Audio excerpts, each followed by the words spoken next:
তো আমরা কি পড়বো? আমরা পড়বো respiration in plants. Respiration in plants. তো রেসপিরেশন ইন প্লান্টস বললে তো ঠিক আছে, এটা অ্যাকচুয়ালি রেসপিরেশন ইন প্লান্টস ছাড়াও কি হবে, রেসপিরেশন ইন অ্যানিমেল হবে। মানে প্রাণীর মধ্যে যে শ্বসনটা হয় সেটা একই রকম ভাবে হয়। তো রেসপিরেশন ইন প্লান্ট সেক্টরের নাম আছে, বাট রেসপিরেশনটা কমন, প্রাণীর মধ্যেও সেরকম ভাবেই হবে রেসপিরেশন। রেসপিরেশন কি আছে বলছে, অল লিভিং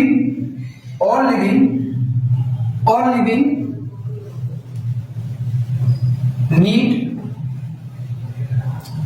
এনার্জি। সমস্ত জীবের কি দরকার? এনার্জি দরকার, শক্তি দরকার। কেন শক্তি দরকার? Perform various activity. বিভিন্ন কাজ করার জন্য সমস্ত জীবের শক্তি দরকার, বিভিন্ন কাজ করার জন্য। আমরা যে কাজ করবো শক্তি কোথা থেকে পাবো? তো সেই শক্তির জন্য কি হচ্ছে, আমাদের জীবদের মধ্যে কি আছে? শক্তির প্রয়োজনীয়তা আছে।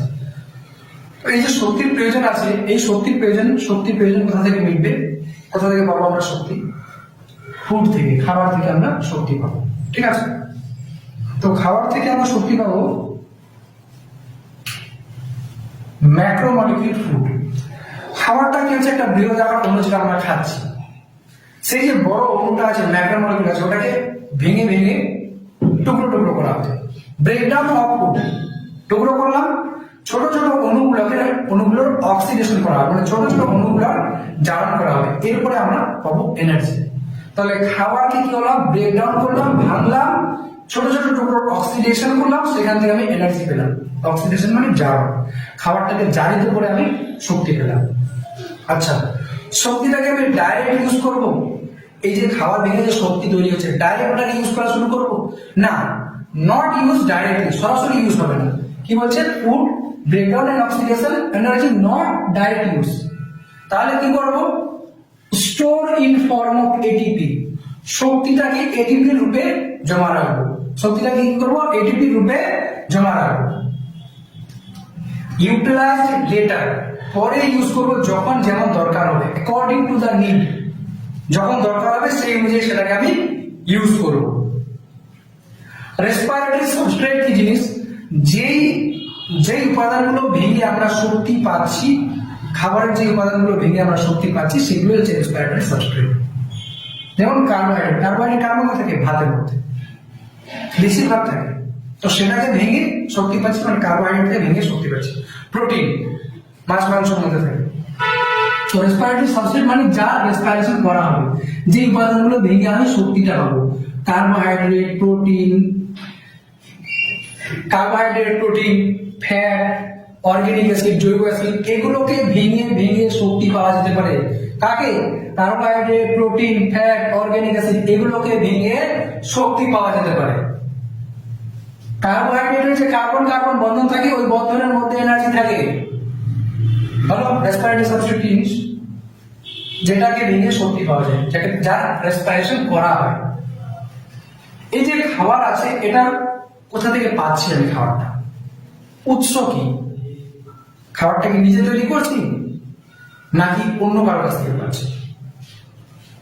তো খাবার যদি আমি নিজে তৈরি করি তাহলে তাকে বলা হবে অটোট্রফ।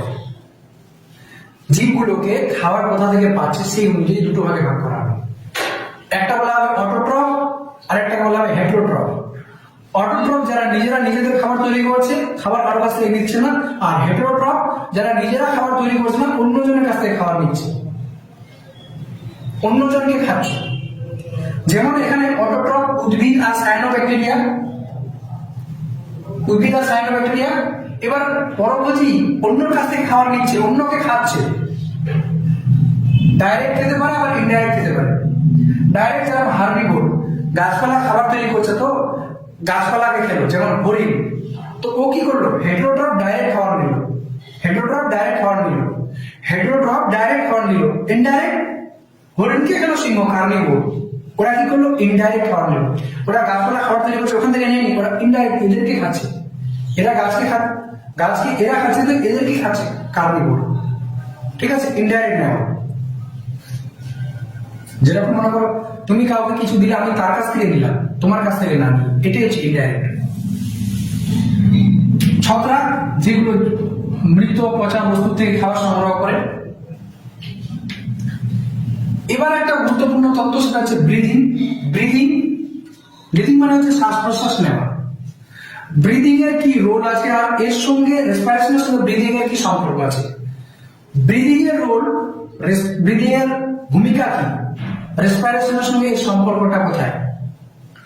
ব্রিদিং কি করবে? যখন আমরা শ্বসন করব, মানে কোনো খাবারকে ভেঙে শক্তি তৈরি করব, তখন ব্রিদিং কি করবে? অক্সিজেন সাপ্লাই করবে।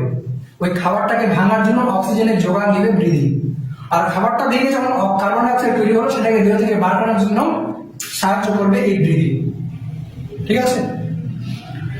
Do plants breathe? প্লান্ট কি ব্রিথ করে? গাছপালা কি শ্বাস প্রশ্বাস, শ্বাসবায়ু আদান প্রদান করে, শ্বাস প্রশ্বাস নেয়? গাছপালা কি অক্সিজেন নিবে, কার্বন ডাইঅক্সাইড ত্যাগ করবে? ত্যাগ করবে। গাছপালাও কার্বন ডাইঅক্সাইড ত্যাগ করবে আর অক্সিজেন নিবে সময় মতো। তো গাছপালা কার্বন ডাইঅক্সাইড নেওয়ার জন্য, কার্বন ডাইঅক্সাইড ত্যাগ করার জন্য, অক্সিজেন নেওয়ার জন্য কি কোনো ব্রিদিং সিস্টেম আছে? যেরকম আমাদের ফুসফুস আছে, নাক দিয়ে আমরা শ্বাস নিচ্ছি, শ্বাসবায়ু আদান প্রদান করছি, লাংস আছে, এরকম কিছু অঙ্গ আছে কি? নো। গাছপালার মধ্যে শ্বাসবায়ু আদান প্রদানের জন্য কোনো অঙ্গ নেই। তাহলে এরা কিসের মাধ্যমে করছে? স্টোমাটা আর ল্যান্টিসেলের মাধ্যমে। কি বলছে? যে প্লান্টস ব্রিথ, প্লান্টস শ্বাস প্রশ্বাস নেয় বাই গ্যাসিয়াস এক্সচেঞ্জ, গ্যাসীয় আদান প্রদানের মাধ্যমে, থ্রু স্টোমাটা এন্ড ল্যান্টিসেল, স্টোমাটা এবং ল্যান্টিসেলের মাধ্যমে। নো অর্গান, কোনো অর্গান এর মধ্যে নেই। ওয়াই? কেন গাছপালার মধ্যে কোনো অর্গান নেই? কেন নেই? Each part fulfil own gas exchange need. উদ্ভিদের প্রত্যেকটা অংশ নিজেরাই নিজেদের যে গ্যাসীয় আদান প্রদানের যে প্রয়োজনীয়তা সেটা ফুলফিল করতে পারে। কথার মানে, যদি আমি প্লান্টস করি তো আমার এই পার্টটা যদি লিভ হয়, তাহলে আমার লিভটাই কি করবে? তাহলে আমার লিভটাই নিজের যে অক্সিজেনের ডিমান্ড আছে, কার্বন ডাইঅক্সাইড বের করার যে ব্যাপারটা আছে সেটা নিজেরাই করে দেবে। এই জন্য ওদের কোনো স্পেসিফিক অর্গান নেই। আর আমাদের ক্ষেত্রে কি হবে? আমাদের ক্ষেত্রে আমরা পারবো না, এই জায়গায় আমরা পারবো না। আমাদেরকে শুধুমাত্র নাক দিয়ে আমরা শ্বাস নিব, মুখ দিয়ে নিব, শ্বাস প্রশ্বাস নিব, সেরকম আমাদের নির্দিষ্ট আছে, ওদের মধ্যে নির্দিষ্ট নেই। ওরা যে কোনো পার্ট দিয়ে করে নিতে পারে। লিটল ট্রান্সপোর্ট অফ গ্যাসেস, গ্যাসের যে ট্রান্সপোর্ট ওদের অল্প দূরত্বের মধ্যে হবে। আমাদের মধ্যে কি আছে? আমরা এখান থেকে গ্যাস নিলাম, তো আমার এই অবধি যতটা যা আমার দেহের মধ্যে যা আছে, পুরো দেহের মধ্যে আমাকে অক্সিজেন সাপ্লাই করতে হবে, পুরো দেহের মধ্যে।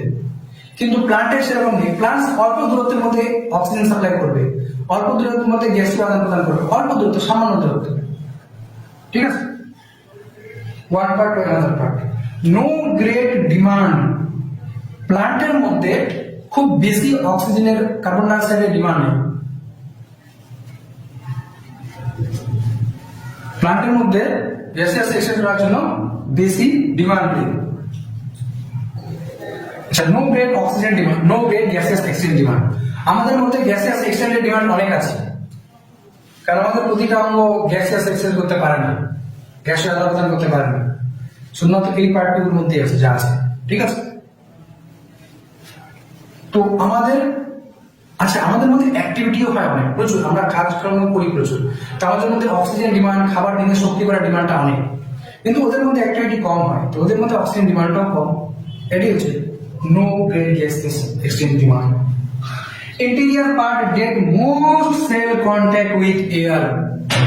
প্লান্টস এর, এটা যদি প্লান্টস হয়, এটা যদি উদ্ভিদ হয়, এর বাইরের অংশটা লিভিং থাকবে, ভিতরের অংশটা লিভিং থাকবে না। ভিতরে যে অংশটা আছে মাঝখানে, এটা লিভিং থাকবে না, ডেড পার্ট হবে।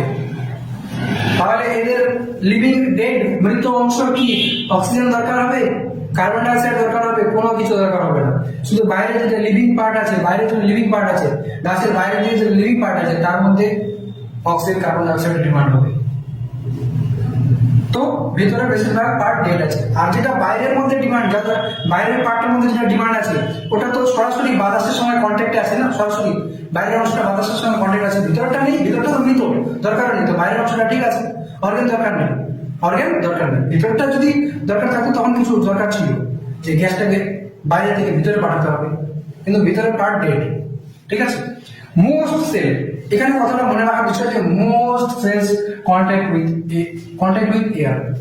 খুব প্রশ্ন হয়, মোস্ট কে ভেরি ফিউ করে, সাম, এগুলো করে খুবই প্রশ্ন হয়। তো প্লান্টস, তো তো তাহলে কি হচ্ছে প্লান্টস এর মধ্যে কোনো অর্গান নেই, কিসের জন্য? ব্রিদিং এর জন্য। কিসের জন্য? ব্রিদিং এর জন্য ওর মধ্যে কোনো অর্গান নেই। তো চারটা কারণ তো আমি দেখলাম। আরেকটা কারণ কি হচ্ছে? Interconnected air spaces loose packing of parenchyma. কোষগুলো আছে না, ইন্টারকানেক্ট মানে একে অপরের সঙ্গে যে যুক্ত আছে কিনা তার মধ্যে অনেক ফাঁকা জায়গা আছে, কারণ ওরা লুজলি প্যাক আছে। মনে করে এরকম আছে যে এরকম এরকম এরকম, এই যে কোষের মধ্যে অনেক ফাঁকা জায়গা দেখতে পাচ্ছি, এরকম ফাঁকা জায়গা, তো এরকম লুজলি প্যাক আছে, বেশি শক্ত করে প্যাক নেই, কাছাকাছি নেই, লুজলি প্যাক আছে। এই জন্য এদের মাঝখানে ইন্টারকানেক্টেড স্পেসেস আছে, ফাঁকা জায়গা আছে। ঠিক আছে, ইন্টারকানেক্টেড স্পেসেস আছে। এরপরে কি আছে? Complete conversion of glucose. গ্লুকোজকে যখন সম্পূর্ণরূপে ভাঙা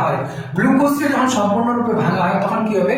গ্লুকোজ C6H12O6 এবং ওখানে 6 অণু অক্সিজেন যোগ করা হবে। কমপ্লিটলি যখন কনভার্সন করা হবে, কমপ্লিটলি যখন ভাঙা হবে, তখন 6 অণু কার্বন ডাই অক্সাইড, 6 অণু জল আর এনার্জি তৈরি করবে। কি করবে? 6 অণু কার্বন ডাই অক্সাইড, 6 অণু জল আর এনার্জি তৈরি করবে। Complete conversion of glucose. Energy release and ATP synthesis coupled. যখন এনার্জি রিলিজ হচ্ছে আর এটিপি তৈরি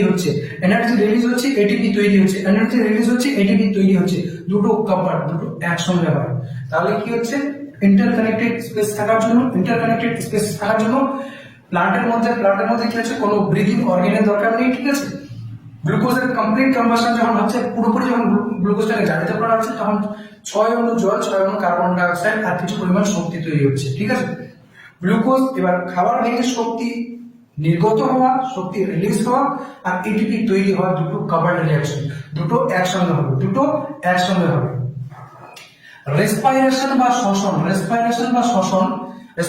শ্বসন আছে অক্সিজেনের উপস্থিতিতে। যখন কি আছে? অক্সিজেন উপস্থিত আছে তখন হবে অ্যারোবিক রেসপিরেশন, যখন অক্সিজেন নেই তখন হবে অ্যানারোবিক রেসপিরেশন। যেই অর্গানিজমের মধ্যে, যাদের মধ্যে অক্সিজেন যারা গ্রহণ করে না, তাদের মধ্যে অ্যানারোবিক রেসপিরেশন হবে, খাবার ভাঙা হবে আংশিক ভাবে। আর যার মধ্যে অক্সিজেন আছে তার মধ্যে অ্যারোবিক রেসপিরেশন হবে। মনে করো যেমন আমরা অক্সিজেন নিয়ে, আমাদের মধ্যে অক্সিজেন আছে, তো অক্সিজেন থাকবে, তাহলে আমার মধ্যে কি হবে? অ্যারোবিক রেসপিরেশন হবে, সবাত শ্বসন যেটা বাংলায় বলা হয়। আর হচ্ছে অ্যানারোবিক, যে কোনো অর্গানিজম যারা অক্সিজেন নিতে পারবে না, যেমন ইস্ট আছে, এদের মধ্যে হবে অ্যানারোবিক রেসপিরেশন বা অবাত শ্বসনে কি হবে? Partially oxidised food. খাবারকে ভাঙা হবে কিন্তু সম্পূর্ণরূপে জারিত করা হবে না। এই যে কমপ্লিট কম্বাসন লেখা আছে গ্লুকোজের, কমপ্লিট কম্বাসন হবে না। পার্সিয়ালি অক্সিডাইজড গ্লুকোজের কি হবে? আংশিক জারণ করবে, পার্সিয়ালি অক্সিডাইজ হবে। ফ্যাকাল্টেটিভ অর অব্লিগেট কি? কিছু আছে যারা অবাত শোষণ ফ্যাকাল্টেটিভ, মন মতো করে, যখন প্রয়োজন, ইচ্ছা মতো করে, প্রয়োজনে এরা কি করতে পারে? এরা অ্যারোবিক রেসপিরেশনে করতে পারে। ফ্যাকাল্টেটিভ, প্রয়োজনে এরা অ্যারোবিক রেসপিরেশনে করতে পারে, বাট এরা ফ্যাকাল্টেটিভ শো করে। অব্লিগেট, বাধ্যতামূলক অ্যানারোবিক, এদের মধ্যে অক্সিজেন নেওয়ার মতো কোনো ক্যাপাসিটি নেই, অক্সিজেন গ্রহণ করে না, এরা বাধ্যতামূলক অ্যানারোবিক রেসপিরেশন করে। আর ফ্যাকাল্টেটিভ, অক্সিজেন থাকলে এরা অ্যারোবিক রেসপিরেশন করবে। এবার যে খাবার ভেঙে যে শক্তি হওয়া শ্বসনের মধ্যে 3টা প্রসেস আমাদেরকে পড়তে হবে। রেসপিরেশনের 3টা স্টেপ আমাদেরকে পড়তে হবে। 3টা স্টেপে কি আছে? প্রথমত গ্লুকোজের পার্সিয়াল অক্সিডেশন, গ্লাইকোলাইসিস, দ্বিতীয়ত লিঙ্ক রিঅ্যাকশন, তৃতীয়ত হচ্ছে ক্রেবস সাইকেল। এই 3টা মেন রিঅ্যাকশন আমাদেরকে পড়তে হবে। ঠিক আছে, আরো কিছু টপিক আছে। তো গ্লাইকোলাইসিস শব্দটা কোথা থেকে এসেছে? গ্লাইকোলাইসিস এসেছে গ্লুকোজ যার অর্থ সুগার, গ্লাইকোজ অর্থ সুগার, লাইসিস মানে ভেঙে যাওয়া, স্প্লিটিং, ভেঙে যাওয়া। তাহলে গ্লাইকোজ, সুগার, লাইসিস, স্প্লিটিং, এই দুটো শব্দ যোগ করে পেয়েছি আমরা গ্লাইকোলাইসিস। গ্লাইকোলাইসিস যে প্রক্রিয়াটা হচ্ছে, এটা প্রথম পর্যবেক্ষণ করেছিল ভালোভাবে এমডন মেয়ার অফ পার্নেস। এই 3জন বিজ্ঞানী মিলে গ্লাইকোলাইসিসকে পর্যবেক্ষণ করেছিল। এই অনুযায়ী, এদের নাম অনুযায়ী এই গ্লাইকোলাইসিসের আরেক নাম হচ্ছে ইএমপি পাথওয়ে। তাহলে গ্লাইকোলাইসিসকে ইএমপি পাথওয়ে বলা হচ্ছে কেন? কারণ এমডন মেয়ার অফ পার্নেস নামে 3জন বিজ্ঞানী এই গ্লাইকোলাইসিসকে প্রথম পর্যবেক্ষণ করেছিল, এই জন্য আমরা একে বলছি ইএমপি পাথওয়ে। আচ্ছা, গ্লাইকোলাইসিসে কি হয়? পার্সিয়াল অক্সিডেশন হবে, form of 2 mole pyruvic acid. গ্লাইকোলাইসিসে গ্লুকোজটা আংশিকভাবে জারিত হবে, দিয়ে 2 মোল পাইরুভিক অ্যাসিড তৈরি করবে, 2 মোল পাইরুভিক অ্যাসিড তৈরি করবে। গ্লাইকোলাইসিস কোথায় ঘটে? আমাদের মধ্যে ঘটে, অ্যানারোবিক জীবের মধ্যে ঘটে। কোথায়? সেল আছে, সেলের মধ্যে সাইটোপ্লাজমে ঘটবে। সেলের মধ্যে কোথায় ঘটবে? আকারহীন সাইটোপ্লাজম। আচ্ছা, এটা অল লিভিং সমস্ত যত জীব আছে তার সবার মধ্যে এটা হবে। Anaerobic organism only process in respiration. Anaerobic অবায়ুজীবী যারা জীব রয়েছে, যারা অক্সিজেন গ্রহণ করছে না, তাদের মধ্যে কি হবে? তাদের মধ্যে শুধুমাত্র এই শ্বসনটার মাধ্যমেই ওরা, শ্বসনের এই প্রক্রিয়ার মাধ্যমেই ওরা শক্তি নেবে। শ্বসনের আমি 3টা ধাপ বললাম। প্রথম ধাপটা বললাম গ্লাইকোলাইসিস, তারপরে বললাম লিক রিঅ্যাকশন, তারপরে হচ্ছে ক্রেবস চক্র। তো এই 3টা ধাপ যারা সবার শোষণ, যারা অক্সিজেনের উপস্থিতিতে খাবারকে জারিত করে, তাদের মধ্যে দেখাবে। আর বাকি ধাপ আর সব ধাপগুলো তার মধ্যে দেখা যাচ্ছে। আর বাকিগুলোর মধ্যে পার্থক্য আছে কি? যে গ্লাইকোলাইসিস যারা অ্যানারোবিক রেসপিরেশন দেখাবে, এই যে অর্গানিজম গুলো যারা অক্সিজেনের অনুপস্থিতিতে খাবারকে জারিত করছে, তাদের মধ্যে গ্লাইকোলাইসিস হবে। তাদের মধ্যে গ্লাইকোলাইসিসের পরে আর কিছু হবে না, ঠিক আছে? এটা হচ্ছে anaerobic organism only process in respiration. ওদের মধ্যে যখন শ্বসন হয় অবায়ুজীবী জীবকোষের, অ্যানারোবিক অর্গানিজমের মধ্যে যখন শ্বসন হয়, তখন শুধুমাত্র এই গ্লাইকোলাইসিস প্রসেসটাই হয়, আর কিছু হয় না। স্টার্চকে ব্রেকডাউন করা হবে। স্টার্চ শ্বেতসার দানা, আমরা যে খাবারের অণুগুলো খাচ্ছি, মূলত ভাত, এখানে কি আছে? শ্বেতসারের দানা আছে। শ্বেতসারটাকে ভেঙে ব্রেকডাউন করলে ওখান থেকে গ্লুকোজ পাওয়া যাবে। শ্বেতসার কি? স্টার্চ হচ্ছে পলিস্যাকারাইড অফ গ্লুকোজ। এগেইন বায়োমলিকুলে এই জিনিসটা বিশ্লেষণ করা হবে যে স্টার্চ কি দিয়ে তৈরি। স্টার্চ ছোট গ্লুকোজের অণু দিয়ে তৈরি। স্টার্চকে কি বলা হয়? স্টার্চকে পলিস্যাকারাইড বলা হয়। ভালো করে বলতে গেলে স্টার্চকে হোমোপলিস্যাকারাইড বলা হয়। তো যখন স্টার্চকে ভাঙবো, তখন অনেকগুলো গ্লুকোজ পাবো। গ্লুকোজকে কি বলা আছে? এন্ড প্রোডাক্ট অফ ফটোসিনথেসিস প্রক্রিয়ার এন্ড প্রোডাক্ট, মানে সবশেষ ফলাফল যাকে বলা হচ্ছে, গ্লুকোজকে বলা আছে। এখানে একটা কথা গুরুত্বপূর্ণ, যে and product of photosynthesis is glucose. Glucose কি? ফটোসিনথেসিসের এন্ড প্রোডাক্ট। তাহলে একটা প্রশ্ন করি, নেট প্রোডাক্ট অফ ফটোসিনথেসিস কি হবে? নেট প্রোডাক্ট অফ ফটোসিনথেসিস কি হবে? তো তুমি যখন পড়বে ফটোসিনথেসিস, তখন ওখানে দেখবে একটা লাইন আছে, net product of photosynthesis oxygen. লেখা আছে যে ফটোসিনথেসিসের নেট প্রোডাক্ট হচ্ছে অক্সিজেন। তাহলে ফটোসিনথেসিসের নেট প্রোডাক্ট কি হলো? অক্সিজেন, বাট এন্ড প্রোডাক্ট হলো গ্লুকোজ। তাহলে স্টার্চ ভেঙে গ্লুকোজ তৈরি হচ্ছে, গ্লুকোজ ভেঙে গ্লাইকোলাইসিস প্রক্রিয়া চলছে। তারপরে সুক্রোজকে আমরা ইনভার্টেড সুগার দিয়ে ভাঙবো। সুক্রোজ আছে, এর মধ্যে ইনভার্টেজ দিব, সুক্রোজ দুটো ভাগে টুকরো হয়ে যাবে। কি টুকরো হবে? একটাকে বলা হবে গ্লুকোজ আর একটাকে বলা হবে ফ্রুক্টোজ। সুক্রোজকে যখন ভাঙবো তো দুটো টুকরো পাবো, একটাকে বলা হবে গ্লুকোজ, একটাকে বলা হবে ফ্রুক্টোজ, ঠিক আছে? সুক্রোজকে ভেঙে কি পাবো? গ্লুকোজ আর ফ্রুক্টোজ। কিসের উপস্থিতিতে ভাঙবো? কে ভাঙবে সুক্রোজকে? ভাঙবে ইনভার্টেজ উৎসেচক। কে ভাঙবে? ইনভার্টেজ উৎসেচক। এই যে গ্লুকোজ আর ফ্রুক্টোজ আছে, both readily enter into glycolysis. readily মানে যখনই সুক্রোজ ভেঙে গ্লুকোজ ফ্রুক্টোজ তৈরি হলো, এই গ্লুকোজ ফ্রুক্টোজ অতি দ্রুত এন্টার করবে গ্লাইকোলাইসিসে। গ্লুকোজ এবং fructose readily enter into glycolysis, খুবই অতি দ্রুত এন্টার করবে গ্লাইকোলাইসিসে। Metabolism of glucose and fructose in same pathway. Glucose যেভাবে গ্লুকোজকে ভাঙা হবে, সেই রাস্তা দিয়ে ফ্রুক্টোজকেও ভাঙা হবে। এটা আমরা একটু পরে যখন রেসপিরেশন করব সেখান থেকে বুঝবো।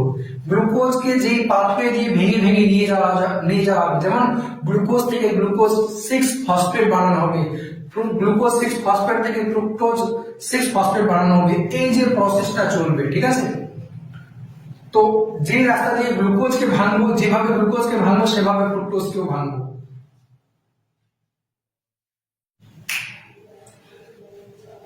গ্লুকোজের যে পার্সিয়াল অক্সিডেশন হচ্ছিল, সেখানে কি হচ্ছিল? গ্লাইকোলাইসিস প্রক্রিয়ায় গ্লুকোজ থেকে 2 মোল পাইরুভিক অ্যাসিড তৈরি হচ্ছিল পার্সিয়াল অক্সিডেশনের ফলে।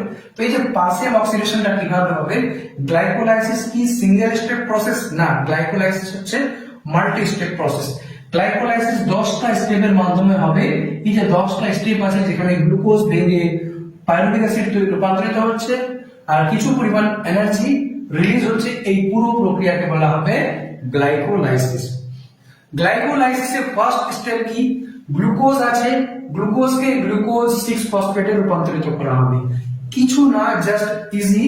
গ্লুকোজ আছে, গ্লুকোজকে গ্লুকোজ 6 ফসফেটে রূপান্তরিত করা হবে। কে রূপান্তরিত করবে? উৎসেচক হেক্সোকাইনেজ। উৎসেচকের নাম কি? হেক্সোকাইনেজ।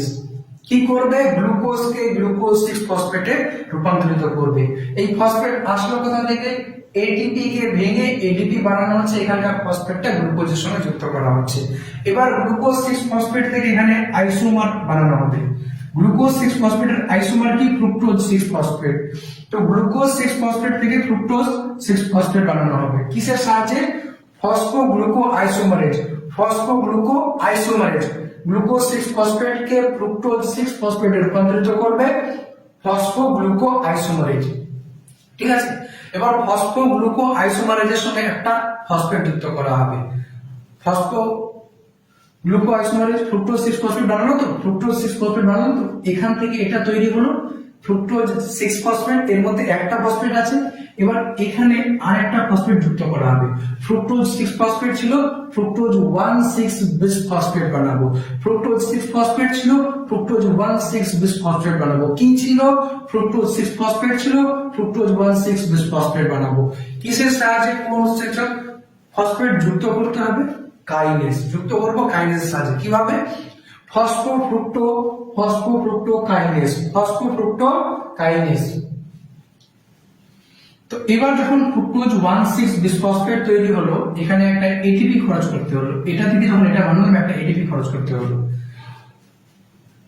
এবার ফ্রুক্টোজ 1,6 বিসফসফেট, এটা 6 কার্বনের মলিকিউল। এটা 6 কার্বন 6 কার্বন 6 কার্বন। এবার এটা অ্যান্ড্রোলেজ উৎসেচক এটাকে দুটো পার্টে ভেঙে দিবে।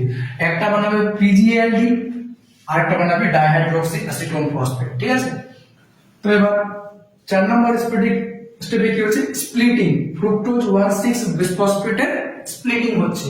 এই স্প্লিটিং বা ভাঙছে, কে ভাঙছে? অ্যান্ড্রোলেজ ভাঙছে। কে ভাঙছে? অ্যান্ড্রোলেজ ভাঙছে। ভেঙে কি বানাচ্ছে? পিজিএলডি বানাচ্ছে, যেটা রিঅ্যাকশন করবে ফার্দার ডাইহাইড্রোক্সি অ্যাসিটোন ফসফেট বানাচ্ছে। তো এবার ফ্রুক্টোজ 1,6 বিসফসফেট অ্যান্ড্রোলেজ ভেঙে ডাইহাইড্রোক্সি অ্যাসিটোন ফসফেট বানালো। ডাইহাইড্রোক্সি অ্যাসিটোন ফসফেট বানালো। এখানে কি করবে? ট্রাইওস ফসফেট আইসোমারেজ। ট্রাইওস ফসফেট আইসোমারেজ এটাকে আবার ফসফোগ্লিসারাইডে রূপান্তরিত করবে। ফসফোগ্লিসারাইডে রূপান্তরিত করবে। এবার গ্লিসারালডিহাইড ডিহাইড্রোজিনেস। ফসফোগ্লিসারালডিহাইড আছে কিনা? তো গ্লিসারালডিহাইড ডিহাইড্রোজিনেস উৎসেচক হাইড্রোজেনকে কেটে বাদ দিবে। গ্লিসারালডিহাইড ছিল, ওখান থেকে গ্লিসারালডিহাইড ডিহাইড্রোজিনেস হাইড্রোজেনটা বের করে দিচ্ছে। হাইড্রোজেনটা কার সঙ্গে যুক্ত করছে? NAD প্লাস এর সঙ্গে হাইড্রোজেনটা যুক্ত করে NADH প্লাস H প্লাস তৈরি করছে। এই যে হাইড্রোজেনটা এখানে বের হচ্ছে, এটা NAD প্লাস এর সঙ্গে যুক্ত হয়ে এটা জিনিস তৈরি করে দিচ্ছে। তো গ্লিসারালডিহাইড ডিহাইড্রোজিনেস। তো কি তৈরি হবে? 1,3-BPGA 1,3 বিস ফসফোগ্লিসারিক অ্যাসিড। ফসফোগ্লিসারালডিহাইড থেকে যখন NADH প্লাস H প্লাস তৈরি হয়ে গেল, এই রূপান্তরটা হয়ে গেল, তখন পিজিএলডি রূপান্তরিত হলো 1,3-BPGA 1,3 বিস ফসফোগ্লিসারিক অ্যাসিড। এই রূপান্তরটা কে করলো? Glyceraldehyde dehydrogenase. ডিহাইড্রোজিনেস কি করলো? হাইড্রোজেন বের করে নিল। কাকে দিল? NAD প্লাস কে দিল। ঠিক আছে, এবার 1,3-BPGA আছে, 1,3-BPGA আছে। 1,3-BPGA থেকে একটা ফসফেট কেটে নেওয়া হবে, ফসফোগ্লিসারেট কাইনেজ। ফসফোগ্লিসারেট কাইনেজ একটা ফসফেট কেটে নিল। 1,3-BPGA থেকে কি হলো? ফসফোগ্লিসারেট কাইনেজ একটা ফসফেট কেটে নিল, কেটে নিয়ে এটিপি বানালো। তাহলে কি তৈরি হলো? 1,3-BPGA 1,3 বিস ফসফোগ্লিসারেলডিহাইড, সরি 1,3 বিস ফসফোগ্লিসারিক অ্যাসিড। এখান থেকে তৈরি হলো 3PGA। এখান থেকে 1,3-BPGA 1,3 বিস ফসফোগ্লিসারিক অ্যাসিড, এখান থেকে তৈরি হলো 3-ফসফোগ্লিসারিক অ্যাসিড। কে রূপান্তরিত করলো? ফসফোগ্লিসারেট কাইনেজ। কে রূপান্তরিত করলো? ফসফোগ্লিসারেট কাইনেজ। এখানে ম্যাগনেসিয়াম আয়ন এটাকে সাহায্য করবে। এই উৎসেচকটার কোফ্যাক্টর হচ্ছে ম্যাগনেসিয়াম আয়ন। কোফ্যাক্টর এনজাইম পার্টে পড়বো আমরা, জাস্ট এটা জেনে রাখো। ফসফোগ্লিসারেট কাইনেজকে কাজ করার জন্য ম্যাগনেসিয়ামের দরকার হয়। তাহলে এটা থেকে 13-DPGA থেকে তৈরি হলো 3PGA, এখানে একটা এটিপি তৈরি হলো, এখানে একটা এটিপি তৈরি হলো। ফসফেট কোথা থেকে পেলো? ডাইফসফেটকে ট্রাইফসফেট বানালো, ডাইফসফেটকে ট্রাইফসফেট বানালো। ফসফেট কোথায় পেলো? এই যে বিপিজিএ এর মধ্যে দুটো ফসফেট ছিল, একটা ফসফেট দিয়ে এটিপি বানানো হলো। ঠিক আছে, তৈরি হলো কি 3PGA। এবার কি হবে? ফসফোগ্লিসারেট মিউটেজ, ফসফোগ্লিসারেট মিউটেজ 3PGA কে 2PGA তে রূপান্তরিত করবে। ফসফোগ্লিসারেট মিউটেজ 3-ফসফোগ্লিসারিক অ্যাসিড এটাকে 2-ফসফোগ্লিসারিক অ্যাসিডে রূপান্তরিত করবে। কে করবে? 3PGA থেকে 2PGA কে বানাবে? ফসফোগ্লিসারেট মিউটেজ, ফসফোগ্লিসারেট মিউটেজ। আচ্ছা, ফসফোগ্লিসারিক অ্যাসিডকে ফসফোগ্লিসারেটও বলা হয়, এই জন্য এনজাইমের নামটা এরকম, ফসফোগ্লিসারেট মিউটেজ। এখান থেকে কি করলো? জাস্ট আইসোমার তৈরি করলো। এবার 2PGA আছে, 2PGA আছে, এখান থেকে একটা জল বের করা হলো, বের করে পিইপি, ফসফোইনল পাইরুভেট, পিইপি তৈরি করা হলো। 2PGA থেকে ইনোলেস উৎসেচকের সাহায্যে পিইপি, ফসফোইনল পাইরুভেট তৈরি করা হলো। এখান থেকে একটা অণু জল বের হলো। ফসফোইনল পাইরুভেট আছে, ফসফোইনল পাইরুভেট আছে, ফসফোইনল পাইরুভেট থেকে পাইরুভিক অ্যাসিড বা পাইরুভেট তৈরি করা হবে। ফসফোইনল পাইরুভেট থেকে পাইরুভিক অ্যাসিড বা পাইরুভেট তৈরি করা হবে। তো 2PGA ইনোলেস আসলো, পিইপি তৈরি করলো, ফসফোইনল পাইরুভেট, ফসফোইনল পাইরুভেটকে পাইরুভেটে রূপান্তরিত করা হলো। এখানে এই স্টেপ চলাকালীন আরেকটা এটিপি তৈরি হলো। ঠিক আছে, এখানে ফসফোইনল পাইরুভেট ছিল, ফসফোইনল পাইরুভেট, সেই ফসফেট বেরিয়ে গেল, শুধু পাইরুভেট পড়ে থাকলো। কিন্তু এখানে এই ফসফেটটা এই এটিপির সঙ্গে যুক্ত হলো। ফসফোইনল পাইরুভেট ছিল কিনা, শুধু পাইরুভেট হলো, ফসফেট চলে গেল, ফসফেট এডিপির সঙ্গে যুক্ত হয়ে এটিপি বানিয়ে দিল। ঠিক আছে, এখানে কি করলো? পাইরুভেট কাইনেজ, ফসফেটের গল্প মানে কাইনেজের গল্প। Pyruvate kinase, pyruvate kinase, pyruvate kinase কাজ করার জন্য কিসের দরকার হয়? ম্যাগনেসিয়াম আয়নের দরকার হয়। তো লাস্ট কম্পাউন্ড 3 কম্পাউন্ড, এই যে এখান থেকে শুরু হলো, এখানে 6 কার্বন ছিল, সব এর মধ্যে 6টা কার্বন, এর মধ্যে 6টা, এর মধ্যে 6টা, এর মধ্যে 6টা, এই অবধি 6টা। এখানে অ্যান্ডোলেস ভাঙলো, এদিকে 3টা কার্বন, এদিকে 3টা কার্বন। এবার 3টা কার্বনের স্টেপ চলছে, লাস্টে পাইরুভিক অ্যাসিড 3টা কার্বন। কারণ কি? এর মাঝখানে কোথাও কার্বন ডাই অক্সাইড বের হয়নি, কার্বন ডাই অক্সাইড কোথাও বের হয়নি, এই জন্য কার্বন সংখ্যা 3 আছে। পাইরুভিক অ্যাসিডের সঙ্গে CH3COCOOH, পাইরুভিক অ্যাসিডের সঙ্গে CH3COCOOH, CH3COCOOH। পাইরুভিক অ্যাসিড এটাকে বলা হচ্ছে কি প্রোডাক্ট অফ গ্লাইকোলাইসিস। এই শব্দগুলো অনেক সময় গুরুত্বপূর্ণ হয়ে পড়ে। হোয়াট ইজ দ্য কি প্রোডাক্ট অফ গ্লাইকোলাইসিস? শুনে মনে হতে পারে যে কি প্রোডাক্ট মানে মূল উপাদান, তো মূল উপাদান তো গ্লুকোজ হতে পারে, এটাই মেইন উপাদান। গ্লুকোজ না থাকলে গ্লাইকোলাইসিস হবে না। বাট এটা জাস্ট ভালো করে ইনফরমেশন মনে রাখার জন্য যে কি product of glycolysis is pyruvate, pyruvate. ঠিক আছে, এই পাইরুভেটটা পরবর্তী রিঅ্যাকশনে এন্টার করবে। যদি অ্যারোবিক রেসপিরেশন হয়, মানে জীব যদি অক্সিজেনের সাহায্যে পরবর্তী রেসপিরেশন করে, তাহলে এই পাইরুভিক অ্যাসিডটা পরবর্তী অন্য রিঅ্যাকশনের মধ্যে প্রবেশ করবে। আর যদি সে অক্সিজেনের সাহায্যে খাবারকে জারিত না করে, অক্সিজেনের সাহায্যে ওর জারণ না ঘটায়, গ্লুকোজকে অক্সিজেনের সাহায্যে বাকি যে ভাঙাটা সেটা অক্সিজেনের সাহায্যে না হয়, মানে ওর মধ্যে অক্সিজেন থাকবে না, ওর মধ্যে যদি অ্যানারোবিক রেসপিরেশন হয়, তাহলে পাইরুভেট থেকে পরবর্তীতে আর কোনো এনার্জি পাবো না। এটাই লাস্ট স্টেপ। এই জন্য বলা হয়েছে অল লিভিং এর মধ্যে এইটুকু স্টেপ কমন।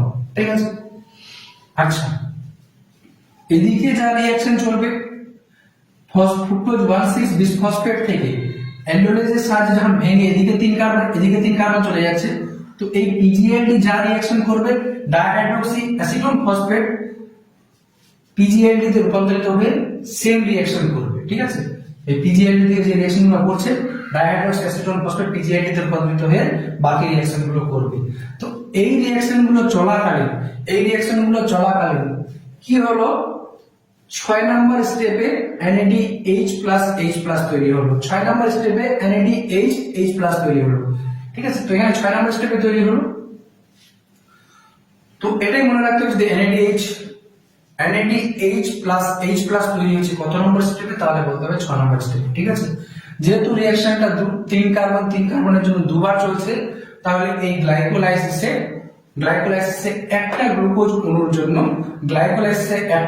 অণুর জন্য কি হবে, দুটা NADH প্লাস H প্লাস তৈরি হবে, দুটা NADH প্লাস H প্লাস তৈরি হবে। তাহলে কি হবে, এদিকে একটা NADH প্লাস H প্লাস তৈরি হলো, আর এদিকে একটা NADH প্লাস H প্লাস তৈরি হলো।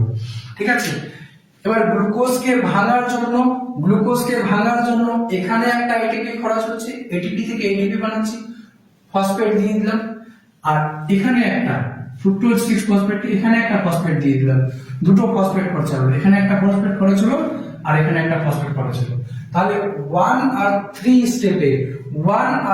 স্টেপে কি হচ্ছে, এটিপির লস হচ্ছে, এটিপি খরচ হচ্ছে, উল্টে কোনো গেইন হচ্ছে না। এটিপি 1 নাম্বার থেকে 3 নাম্বার স্টেপ চললো কিনা, এখানে কোনো এটিপি তৈরি হয়নি, উল্টা এটিপি খরচ হয়ে গেছে।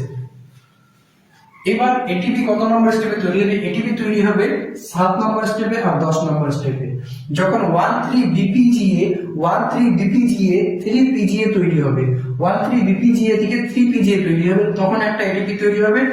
আর PEP ফসফোরিনল পাইরুভেট থেকে পাইরুভেট তৈরি হবে, তখন একটা এটিপি তৈরি হবে। তাহলে দেখো, 3 কার্বনের একটা কম্পাউন্ডের জন্য দুটা এটিপি, এদিকে দুটা এটিপি, তাহলে এদিকে 3 কার্বনের আরেকটা উপাদান আছে, এর জন্য আবার এদিকে দুটা এটিপি তৈরি হবে। তো এখানে দুটা এটিপি, এখানে দুটা এটিপি, তো কত হলো, টোটাল 4টা এটিপি তৈরি হচ্ছে। সাবস্ট্রেট লেভেল ডাইরেক্ট এটিপি, তাহলে ডাইরেক্ট এটিপি, এই যে গ্লাইকোলাইসিস আছে, গ্লাইকোলাইসিসের ডাইরেক্ট এটিপি কটা, দুটা, একটা একদিকে দুটো আর একদিকে দুটো, দুই দিয়ে টোটাল 4টা এটিপি ডাইরেক্ট পাবো। ইনডাইরেক্ট কয়টা পাবো, এই যে NADH প্লাস H প্লাস আছে কিনা, একটা NADH প্লাস H প্লাস এ কি করবে, বা NADH2 এটা কি করবে, একটা NADH2 তিনটা এটিপি বানাবে, একটা NADH2 থেকে বিক্রিয়া অক্সিডেটিভ লেভেলে অক্সিডেটিভ ফসফোরাইলেশনে তিনটা এটিপি বানাবে। তো এখানে একটা NADH আর এই পাশে আরেকটা NADH।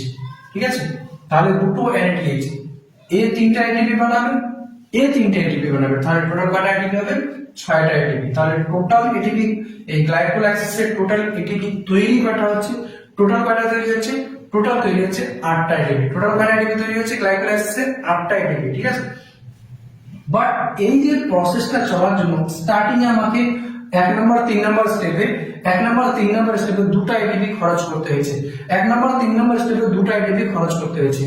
তাহলে বলেছে during process loss of ATP, প্রক্রিয়া চলাকালীন কতগুলো এটিপি লস হলো, দুটো এটিপি লস হলো। এই প্রক্রিয়ার ফলে কতগুলো এটিপি পাবো, ডাইরেক্ট ইনডাইরেক্ট মিলিয়ে মোট 10টা এটিপি পাবো, আর দুটো এটিপি খরচ করব। ঠিক আছে, তাহলে নেট গেইন, ফলাফল নেট গেইন আমার কত হলো, 10টা আমি আয় করলাম, দুটো আমি খরচ করলাম, তাহলে আমার নেট গেইন হলো 8টা। 10 টাকা আয় করলাম, 2 টাকা খরচ করলাম, তাহলে আমার 8 টাকা নেট গেইন হলো। ওটাই হচ্ছে নেট গেইন অফ এটিপি। তাহলে নেট এটিপি কত পাওয়া গেল, 8টা এটিপি এই গ্লাইকোলাইসিসে পাওয়া গেল। যদি অ্যারোবিক রেসপিরেশন হয়, তো অ্যারোবিক রেসপিরেশন হলে এই NADH2 থেকে 6টা এটিপি তৈরি হবে। আর যদি অ্যারোবিক রেসপিরেশন না হয়, এই পাইরুভিক অ্যাসিড থেকেই গড় প্রসেস অ্যারোবিক রেসপিরেশন হয়, তাহলে এই 6টা এটিপি তৈরি হবে না, শুধুমাত্র 2টাই এটিপি তৈরি হবে, কারণ 2টা এখানে খরচ হচ্ছে। ঠিক আছে,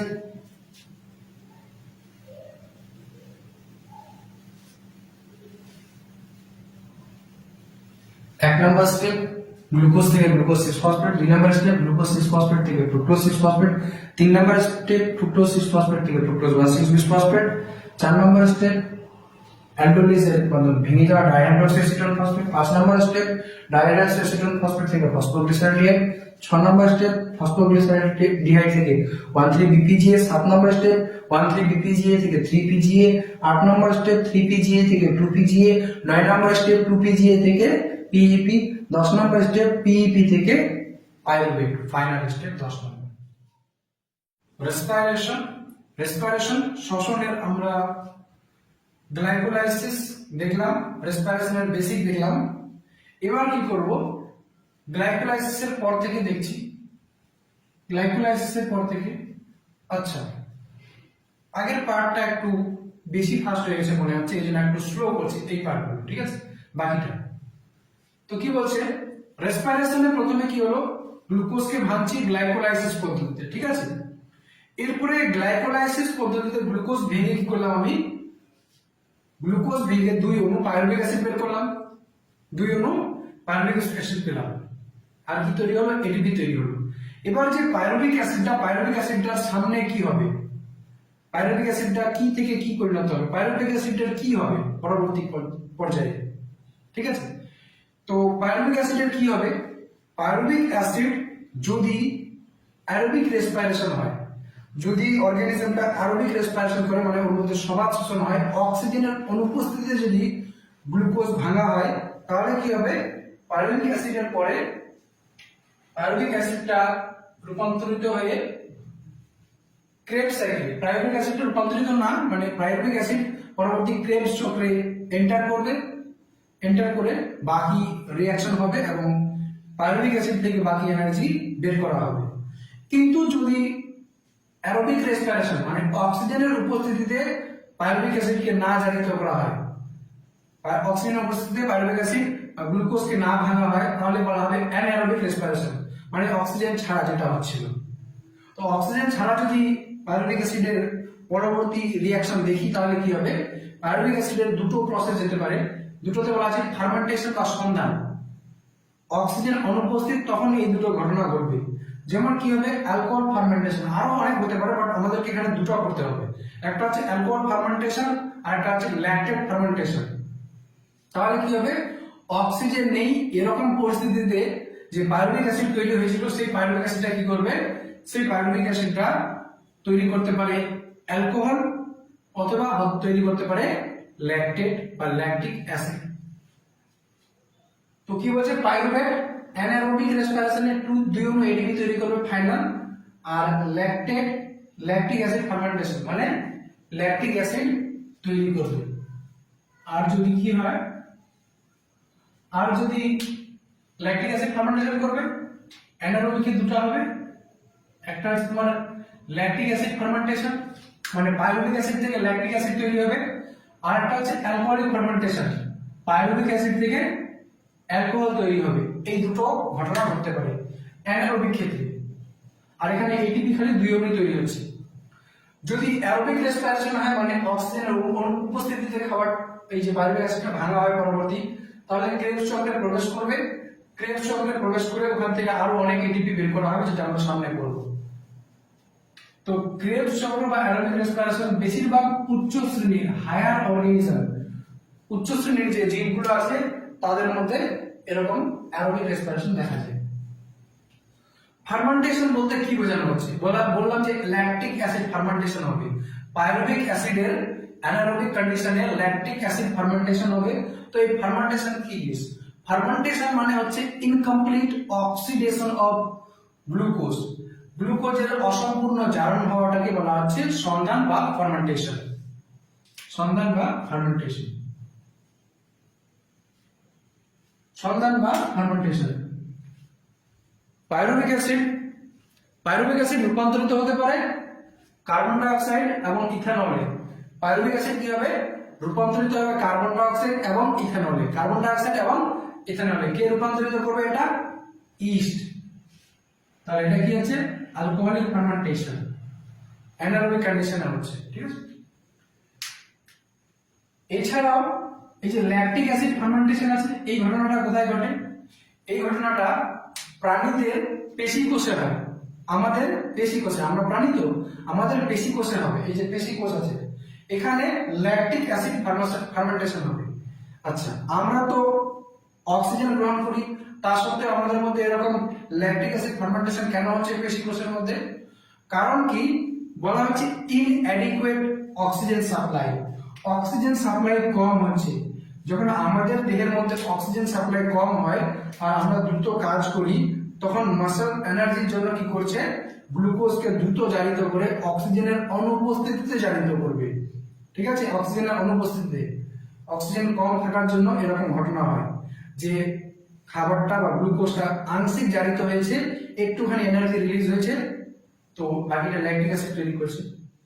ঠিক আছে, ইনঅ্যাডিকুয়েট অক্সিজেন।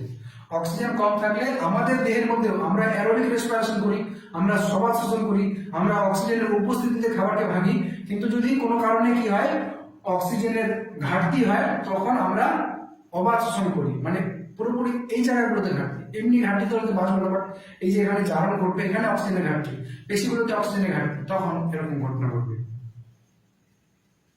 এবং কিছু ব্যাকটেরিয়ার মধ্যে এই ঘটনাটা লক্ষ্য করা যেতে পারে। Pyruvic acid reduce to, pyruvic acid কি হবে, বিজারিত হবে। পাইরুভিক অ্যাসিড বিজারিত হয়ে কি তৈরি করবে, ল্যাকটেট তৈরি করবে, বা ল্যাকটেট বা lactic acid. Both fermentation process, এই যে অ্যানারোবিকে দুটো ফার্মেন্টেশন আমি দেখতে পাচ্ছি, যে ল্যাকটিক অ্যাসিড ফার্মেন্টেশন আর হচ্ছে অ্যালকোহলিক ফার্মেন্টেশন। এই দুটো প্রসেস কি আছে, হার্মফুল প্রসেস, ক্ষতিকারক, কারণ একটাতে অ্যালকোহল তৈরি হচ্ছে আর একটাতে অ্যাসিড তৈরি হচ্ছে, যে দুটো ক্ষতিকারক প্রক্রিয়া। তো বোথ আর হার্মফুল, দুটোই কি হচ্ছে ক্ষতিকারক প্রক্রিয়া। রিডিউসিং এজেন্ট, এই যে পাইরুভিক অ্যাসিড থেকে কি তৈরি হচ্ছে, ল্যাকটিক অ্যাসিড তৈরি হচ্ছে। পাইরুভিক অ্যাসিড থেকে ল্যাকটিক অ্যাসিড তৈরি হচ্ছে। তো পাইরুভিক অ্যাসিড থেকে যে ল্যাকটিক অ্যাসিড তৈরি হচ্ছে কিভাবে হচ্ছে, পাইরুভিক অ্যাসিডটা হাইড্রোজেন নিচ্ছে। তো এই হাইড্রোজেন কে দিচ্ছে, মনে করো এটা পাইরুভিক অ্যাসিড, আর এটা হচ্ছে যে কোনো একটা অণু, এ কি করে হাইড্রোজেন একে দিয়ে বিজারিত করে ল্যাকটিক অ্যাসিড তৈরি করবে, বা বিজারিত করে পাইরুভিক অ্যাসিড থেকে অ্যালকোহল তৈরি করবে। তো এই হাইড্রোজেন দিয়ে এই অণুটা, হাইড্রোজেনটা একে দিয়ে বিজারিত করছে। তো এই যে অণুটা একে বিজারিত করছে, পাইরুভিক অ্যাসিডকে বিজারিত করছে, তো এই অণুটাকে বলবো বিজারক বা রিডিউসিং এজেন্ট। তো এখানে উভয় ক্ষেত্রেই পাইরুভিক অ্যাসিড থেকে ল্যাকটিক অ্যাসিড, পাইরুভিক অ্যাসিড থেকে অ্যালকোহল, এই দুটা তৈরি করার জন্য এখানে রিডিউসিং এজেন্ট বিজারক, যারা এখানে এদেরকে এই পাইরুভিক অ্যাসিডকে হাইড্রোজেন দিয়ে এই দুটো উপাদান তৈরি করবে, এই বিজারকের নাম হচ্ছে NADH2 বা NADH+, সরি NADH+, যাকে সংক্ষেপে বলছি। আচ্ছা, very very important, less than 7% energy release during fermentation. এই যে ফার্মেন্টেশন প্রক্রিয়া হচ্ছে, আমরা কি করছি এখানে আংশিক জারিত করছি, তো আংশিক পরিমাণে শক্তি ফার্মেন্টেশন পদ্ধতিতে নির্গত হয়। যদি গ্লুকোজের সম্পূর্ণ জারণ ঘটে, সবাত শোষণ ঘটে, অক্সিজেনের উপস্থিতিতে যে ক্রেবস চক্র ঘটছে, তো এখানে সম্পূর্ণরূপে জারণ ঘটবে এবং সম্পূর্ণরূপে এনার্জি নির্গত হবে। কিন্তু যদি ফার্মেন্টেশন হয় সন্ধান অক্সিজেন নেই, তাহলে আংশিক জারণ ঘটবে আর আংশিক একটু পরিমাণ এনার্জি রিলিজ হবে। এখানে ইম্পর্টেন্ট মনে রাখতে হবে যে লেস দেন 7%, 7% এর থেকে কম শক্তি গ্লুকোজ থেকে নির্গত হবে, বা যে খাবারটাকে আমরা ভাঙছি, যে অণুটাকে আমরা ভাঙছি সেখান থেকে নির্গত হবে। আচ্ছা, লেস দেন 7% এনার্জি রিলিজ হচ্ছে ফার্মেন্টেশনে, আর কি হচ্ছে এই পুরো এনার্জিটাও আবার এটিপির ফর্মে স্টোর করা যাবে না। এই যে লেস দেন 7% এনার্জি তো তৈরি হচ্ছে, release, not all energy trap in form of ATP, সমস্ত এনার্জিটা এটিপি তে রূপান্তরিত করা যাচ্ছে না, ট্র্যাপ করা, মানে ওটাকে ধরে রাখা যাচ্ছে না। ন্যাচারালি ফার্মেন্টেশন, কোনো একটা উপাদানে আমি যদি ন্যাচারালি ওটাকে ফার্মেন্টেশন করি, তাহলে ওর মধ্যে 13% অ্যালকোহল থাকতে পারে, তার বেশি থাকবে না। কারণ এই যে অ্যালকোহল তৈরি করবো কিনা, অ্যালকোহল তৈরি করার জন্য এখানে অ্যালকোহলের উপাদানটা তৈরি করবো, তো এখানে আমাকে ইস্ট দিতে হবে। এবার ইস্ট কি হচ্ছে, যদি এই উপাদানের মধ্যে, এই তরলের মধ্যে, মনে করেন এই একটা সলিউশনের মধ্যে এখানে 13% অ্যালকোহল পৌঁছায় গেছে, এই 13% অ্যালকোহল পৌঁছালেই ওই উপাদানটা, ওই জায়গাটার যে কন্ডিশনটা, সেই 13% অ্যালকোহল ইস্ট আর সহ্য করতে পারবে না। অ্যালকোহলটা হার্মফুল, তো ইস্টের জন্য হার্মফুল, 13% এর বেশি হলে ইস্ট মারা যাবে ওখানে। তো ন্যাচারালি যদি আমি কোনো কিছুকে ফার্মেন্টেশন করি, মানে ন্যাচারালি কোনো জিনিস থেকে যদি আমি অ্যালকোহল তৈরি করি, অ্যালকোহল যেগুলো মাদকজাত দ্রব্য তৈরি করা হয়, মনে করো এটা একটা উপাদান আছে, আমি এখানে এটা থেকে অ্যালকোহল বানাবো, তো এখানে আমি খুব জোর যদি ন্যাচারালি প্রকৃতিভাবে চেষ্টা করি, তাহলে এখানে 13% অ্যালকোহল এই উপাদানের মধ্যে থাকতে পারবে, এর বেশি পারবে না। ঠিক আছে, এর বেশি হলে আর্টিফিশিয়াল পদ্ধতি ইউজ করতে হবে। 30% অ্যালকোহলে কি হয়, ডেথ হয়, ইস্ট মারা যায়।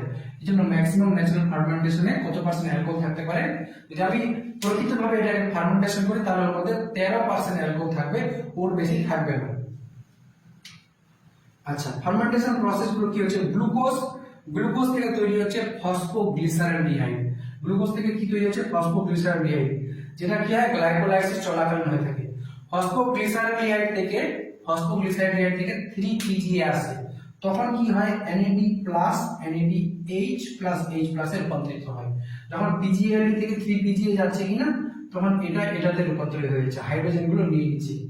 এই 3-PGA ফার্দার রিঅ্যাকশন করে পাইরুভিক অ্যাসিড তৈরি করবে।